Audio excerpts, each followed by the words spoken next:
Well, Dricus, congratulations, first of all, on a first successful title defense. And did you take a second to think that you were defending this belt for the very first time against arguably one of the greatest middleweights to do it? No. I came in here tonight to beat arguably one of the greatest middleweights to do it and to become a champion.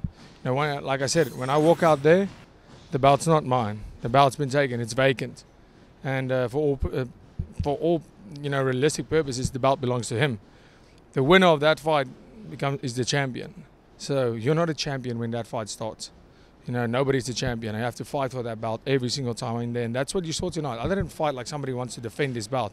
I fought like somebody who had to go and take that belt. I like that mindset. And to think of not only winning this fight, winning the belt, a successful title defense, but also being the first person to submit Israel Adesanya, what comes to mind as far as what you've accomplished tonight in Perth? Yeah, I mean, the game plan definitely wasn't to go out there and put it on a grappling or wrestling fight and just do that. Not at all. I always say this, I'm a complete fighter. If the opportunity presents itself for a takedown, for a grappling exchange, for clinch, that's what I'm going to take. Every situation, every fight, you can prepare whichever way you want to. You don't know what's going to happen until you step in there. And when the takedowns were there, I took them. And, we know he has great takedown defense, great back defense, great defense, great to get back to his feet. And we had to work on that. So, like I work on everything, but ultimately I put him down with strikes.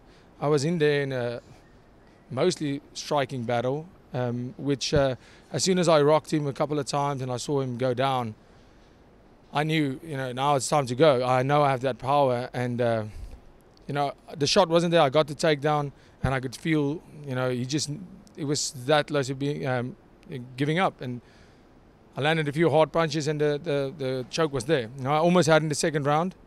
It was there, but I didn't want to, overreach and go for it. He is really good at defending it. So, landed some good shots, but ultimately, I know in all aspects of MMA, I am prepared.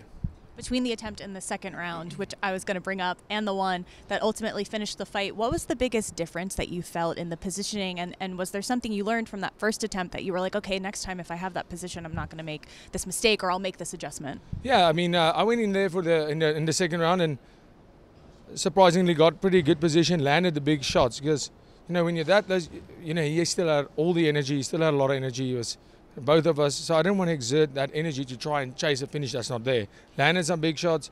The cage positioning wasn't great. Ended up at the slipping off. But I mean, that's Israel Adesanya. How many people has had his back and couldn't do anything about it? So I mean, I didn't try and force it.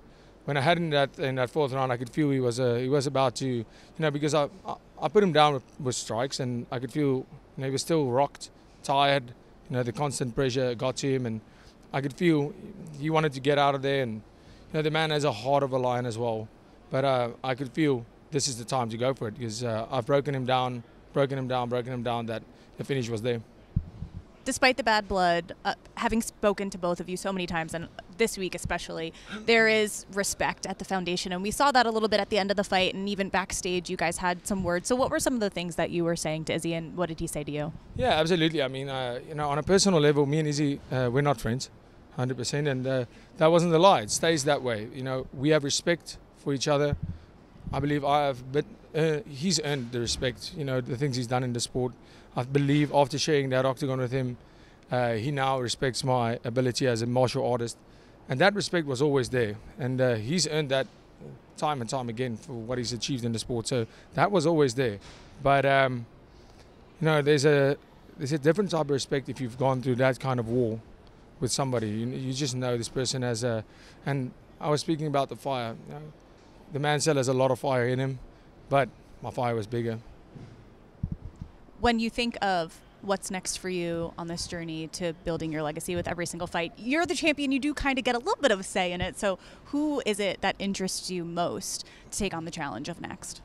Oh, sorry. Just before I answer that, in the previous answer, what I forgot was I actually went up to him. The first thing I said to him was, if it came across that way, I never ever went after his family, his mom, his dad, because I have a mom and dad, and how important they are to me, and what we all know the sacrifices our parents make for us.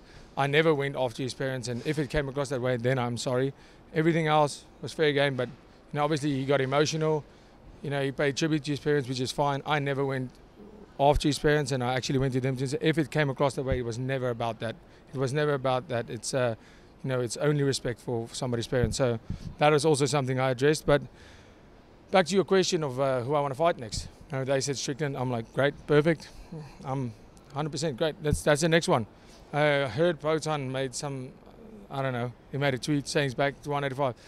I felt easy strikes. The man is fast, he's good combos. But if he knocked you out cold, you do not want to get knocked. You don't want to face my jab. You don't want to feel the jab. Because ultimately that's what won me a fight tonight. So don't come down to 185. Let me handle Sean Strickland, if that's the case. Or after your fight, I'll come to 205 and make that happen. So you don't have the excuse of too much weight cut when I knock you out.